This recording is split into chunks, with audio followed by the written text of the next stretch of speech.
नमस्कार दोस्तों, मेरा नाम है विमल सिंह। बालाजी स्टडी अड्डा में आपका स्वागत है। जितने भी साइट में आपके फॉर्म निकलते रहते हैं, आपको उन पर अवश्य फोकस करना चाहिए, बजाय केवल एक ही फॉर्म पर फोकस, क्योंकि बहुत सी वैकेंसी साइट में निकलती रहती हैं। बहुत से ऐसे छात्र हैं जैसे जो सुपर टेट की तैयारी कर रहे हैं, तो लगातार सुपर टेट का इंतजार कर रहे हैं। जब तक आएगा तब तक आपको अपनी तैयारी बना करके रखनी है। इसलिए साइट में जो भी फॉर्म निकलते हैं वो हम आपको इसलिए बता रहे हैं ताकि आप उनको भी लेकर के अपनी प्रिपरेशन करें। तो बैंक के अंतर्गत आपका आईबीपीएस आरआरबी, जिसको हम रीजनल रूरल बैंक कहते हैं, जो ग्रामीण बैंक बेसिकली होते हैं, उनमें वैकेंसी निकल करके आई है। 8,000 से अधिक इसमें पद हैं टोटल। कब से आवेदन आपके स्टार्ट हो रहे हैं? तो 1/6/2023 से आवेदन स्टार्ट हो रहे हैं, और यानी 2 दिन पहले आपके आवेदन ऑलरेडी स्टार्ट हो चुके हैं। और कब तक आवेदन चलेंगे? तो 21/6/2023 तक आप आवेदन कर सकते हैं। पेमेंट के लिए भी यही तारीख है, और call letter pre examination training के लिए 10 जुलाई को डाउनलोड कर सकेंगे। Conduct of pre exam training जो है 17/7/2023 से 22/7/2023। कॉल लेटर जो है ऑनलाइन एग्जामिनेशन के लिए, प्री एग्जाम के लिए, प्री मेंस दोनों होते हैं, इसलिए जुलाई अगस्त 2023। और ऑनलाइन एग्जामिनेशन की बात करते हैं तो अगस्त 2023। रिजल्ट जो आपका सितंबर 2023। देखिए, सारी चीजें एक साथ इसमें क्लियर कर दी गई हैं। अब बहुत से आप पेपर देते हैं जिनमें सालों साल तक पता नहीं कब रिजल्ट आएगा, क्या है। तो सारा शेड्यूल है, इसको लेकर के आप अपनी तैयारी कर सकते हैं। कुछ तारीख और भी हैं, जैसे डाउनलोड ऑफ कॉल लेटर जो है कब आपको देखने को मिलेगा? सितंबर 2023 में। ऑनलाइन एग्जामिनेशन जो मेंस का होगा वो सितंबर 2023 में।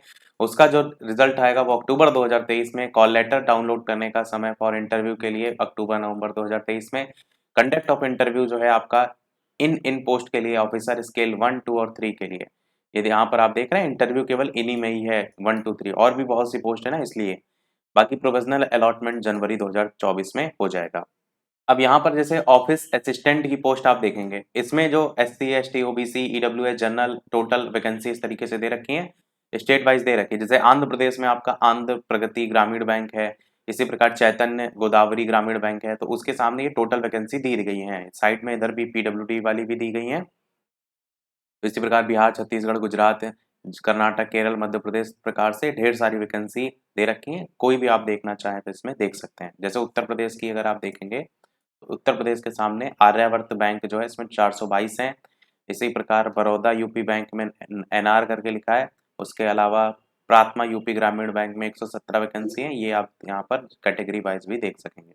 बाकी इस तरीके से टोटल जो ये वैकेंसी हैं आपकी इस पोस्ट के लिए, ऑफिस असिस्टेंट के लिए, ध्यान रखिएगा इस पोस्ट को, ऑफिस असिस्टेंट के लिए टोटल पोस्ट आपकी 5,538 है। और इसके लिए केवल और केवल ग्रेजुएशन ही चाहिए होगा। मैं आपको पोस्ट भी दिखा देता हूं।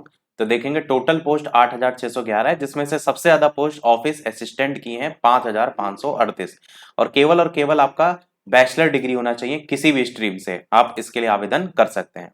अगली जो इसमें पोस्ट है ऑफिस स्केल 1 की है। मैं आपको अलग अलग ना दिखा करके डायरेक्ट ये दिखा देता हूं कि टोटल पोस्ट कितनी है, तो इससे आपको ज्यादा बेहतर समझ में आएगा। 2,485 पोस्ट है। यहाँ पर भी देखेंगे तो bachelor degree in any stream है, कोई भी से ग्रेजुएशन होना चाहिए केवल आपका, आप कर सकते हैं।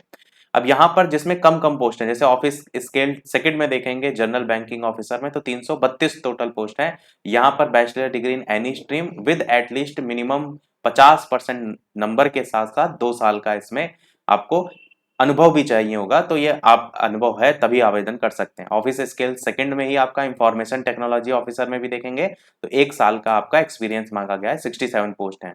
इसके अलावा officer scale second chartered accountant में भी आपका 21 पोस्ट है, और यहाँ पर भी आपका एक CA एग्जामिनेशन जो पास होना चाहिए। इसी प्रकार ट्रेजरी ऑफिसर स्केल 2 में भी देखेंगे तो डिग्री आपकी मांगी गई है, CA और MBA finance with 1 year post experience यहाँ भी मांगा गया है। इसी प्रकार आगे भी आप देखेंगे 1 ईयर एक्सपीरियंस जो है मार्केटिंग ऑफिसर के सेकंड में भी मांगा गया है। 2 ईयर एक्सपीरियंस जो है यहाँ पर एग्रीकल्चर ऑफिसर में भी मांगा गया है। 5 ईयर एक्सपीरियंस आपका ऑफिसर स्केल थर्ड में भी मांगा गया है। लास्ट के जितने इनको अगर एक्सपीरियंस है तो ठीक है, वरना इनकी तरफ जाने की कोई आवश्यकता नहीं है। सबसे ज्यादा जो पोस्ट है वो इन्हीं दो में है, इस पर ही आपको फोकस करना है। जिसमें आप देखेंगे ऑफिस असिस्टेंट और ऑफिसर स्केल 1, केवल बैचलर डिग्री मांगी गई है।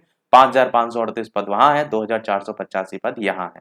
क्लियर है? चलिए अब बात करते हैं फीस कितनी है। तो फीस यहाँ पर आप देखेंगे 175 रुपए है SC ST PWD कैंडिडेट के लिए, और 850 रुपए है आपका बाकी अदर कैंडिडेट के लिए। जिसमें ऑफिसर स्केल 1, 2, 3 सभी के लिए यही फीस है। ऑफिसर असिस्टेंट मल्टीपर्पज जो था उसमें भी आपका यही फीस है।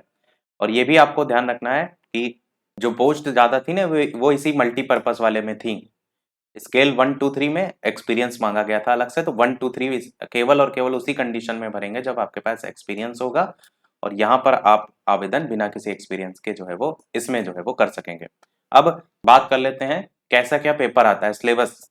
ये आपका सिलेबस है जिसमें आप देखेंगे पहला प्री जो पेपर होता है ऑब्जेक्टिव टाइप होता है, जिसमें 2 ही पोर्शन आते हैं, एक रीजनिंग का पोर्शन आता है, एक न्यूमेरिकल एबिलिटी। यहाँ पर जो क्वेश्चन आते हैं 40-40 आते हैं, टोटल 80 क्वेश्चन आएंगे आपके प्री में। मैक्सिमम नंबर 40-40 यानी 80 नंबर का ही यहाँ पेपर भी होता है। समय टोटल जो है वो 45 मिनट का मिलता है। तो यानी खेल यहाँ पर किसका है, स्पीड का है। जितनी अच्छी स्पीड होगी उतना ज्यादा स्कोर करेंगे, ये चीज आपको क्लियर होना चाहिए। तो ये हो गया प्री का पेपर। अब ये प्री के बाद जो मेंस है उसमें ऑफिसर स्केल 1 के लिए ये दे रखा है जिसमें रीजनिंग क्वांटिटेटिव एप्टीट्यूड आता है। बाकी मेन एग्जामिनेशन ऑब्जेक्टिव में देखेंगे तो ये कॉमन वाला है मल्टीपर्पज वाला, जिसमें रीजनिंग 40 क्वेश्चन 50 नंबर के, कंप्यूटर 40 क्वेश्चन 20 नंबर के, जनरल अवेयरनेस 40 क्वेश्चन 40 नंबर के, इंग्लिश जो है 40 क्वेश्चन 40 नंबर के, हिंदी जो है वो 40 क्वेश्चन 40 नंबर के, इसके अलावा न्यूमेरिकल एबिलिटी 40 क्वेश्चन 50 नंबर के, टोटल 200 नंबर का पेपर होता है। 2 घंटे का समय होता है। बाकी ऑफिसर स्केल 1 के लिए अलग है। ऑफिसर स्केल 1, 2, 3 मैंने स्टार्टिंग में आपको दिखा दिया था, तो उसके लिए Hindi, reasoning, computer, general awareness, English वही है, मतलब बाकी पेपर का लेवल जो है वो अलग होगा। तो मैंने जो मेन आपका मल्टीपर्पज वाला था इस पर आपको फोकस कराया है, जिसमें केवल और केवल ग्रेजुएशन चाहिए है। ये आपका मेंस का एग्जाम होगा। प्री में केवल 2 ही चीजें आनी है, एक रीजनिंग, एक न्यूमेरिकल एबिलिटी। एज की भी बात कर लेते हैं, तो ऑफिसर असिस्टेंट वाला जो इसी पोस्ट के लिए मल्टीपर्पज के लिए जो एज चाहिए वो 18 से लेकर के आपका 28 के बीच होनी चाहिए, और जिसमें आपका जो एज आपकी काउंट होगी वो 1/6/2005 से बाद की नहीं होनी चाहिए और 1/2/6/1995 से पहले की नहीं होनी चाहिए। और यहाँ पर मल्टीपर्पज वाला का है ये।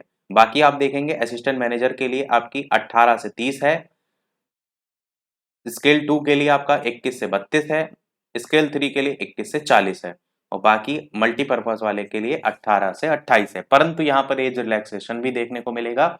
SC ST को 5 साल की छूट, OBC के लिए 3 साल की छूट, वो भी नॉन क्रीमी लेयर के लिए, और PWD के लिए 10 साल की छूट। एक्स सर्विसमैन जो है उनके लिए यहाँ पर इसी प्रकार अलग अलग छूट जो है वो दी गई है। बाकी कट ऑफ को लेकर के बात की गई है कि जितनी भी वैकेंसी होंगी उसी के अकॉर्डिंग ही शॉर्टलिस्ट किया जाएगा, वो आपको मिनिमम नंबर उतने तो लाने ही होंगे। और इंटरव्यू मैंने बता दिया केवल स्केल 1 और 2 और 3 के लिए होगा, मल्टीपर्पज वाले के लिए इंटरव्यू आपका नहीं होगा। एक चीज और यहाँ पर क्लियर की गई है, जब आप अप्लाई करेंगे तो ऑफिस असिस्टेंट मल्टीपर्पज के लिए तो कर सकते हैं, उसके अलावा आप ऑफिसर रैंक जो है जिसमें स्केल 1, 2, 3 करके, इसके लिए भी अप्लाई कर सकते हैं, परंतु केवल और केवल एक ही पोस्ट के लिए अप्लाई कर सकते हैं इनमें से, इन तीनों में से। बाकी मल्टीपर्पज के लिए कर सकते हैं वो तो है, पर इसके लिए फिर फीस आपको अलग से देनी पड़ेगी, ये चीज ध्यान रखिएगा। Candidate have to apply separately and pay fees intimation charges separately for each post. इस चीज को यहाँ पर क्लियर किया गया है। बाकी फोटो सिग्नेचर आप जानते ही हैं। और सबसे आखिरी सवाल आपका, आवेदन कहाँ से कर सकते हैं, तो ibbsonline.ibbps.in करके ये आपकी ऑफिशियल वेबसाइट है। ये वेबसाइट आपको सरकारी रिजल्ट पर भी मिल जाएगी। यहाँ पर आप जाएंगे तो यहीं आपको click here to new registration के नीचे लॉगिन करने का ऑप्शन देगा। यहाँ पर सारी तारीख भी लिखी गई, कब से आप आवेदन कर सकते हैं, सारी चीजें। तो यहाँ से आप रजिस्ट्रेशन नंबर, पासवर्ड जो है अगर पहले से बनी तो क्रिएट कर सकते हैं, नहीं बनी तो ये न्यू रजिस्ट्रेशन से बना सकते हैं, और वहां से आप अपना फॉर्म जो है वो भर पाएंगे। तो सारी चीजें हमने बता दी। फिर भी यदि आपका कोई प्रश्न हो तो कमेंट में आप पूछ लीजिएगा। और मुझे लगता है कि आपको साइड बाय साइड अपनी तैयारी अन्य फॉर्म को लेकर भी अवश्य करनी चाहिए, कि केवल एक फॉर्म के भरोसे आप हमेशा मत बैठे रहिए, आपके पास एक बी प्लान होना जरूरी है। तो यही था हमारे इस ओवरऑल अपडेट में। वीडियो लाइक, शेयर, सब्सक्राइब अवश्य कीजिएगा। मिलते हैं फिर अगले अपडेट में, तब तक के लिए नमस्कार, जय हिंद।